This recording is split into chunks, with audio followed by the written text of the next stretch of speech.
आणि त्याच्यात कारण तेव्हा 2014ला पंतप्रधान नरेंद्र मोदी साहेबांचा जबरदस्त करिश्मा उभ्या भारत देशावर आपण सगळ्यांनी पाहिला आणि त्याचा रिझल्ट पण आपल्याला लोकसभेला पाहायला मिळाला. ती गोष्ट 2014ची आणि आपल्या निवडणुका झाल्या 2017.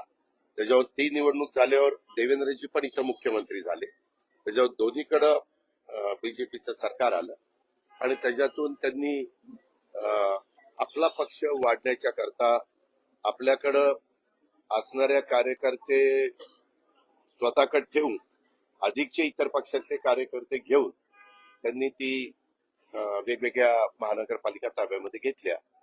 मात्र 2022च्या नंतर निवडणूकच झाली नाही. 3 वर्ष तर निवडणुकाच झाल्या नाही.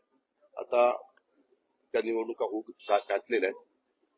आता त्यांनी काय ठरवलं हे मला माहित नाही. आम्ही पहिल्यांदा आपलं काम करत राहायचं.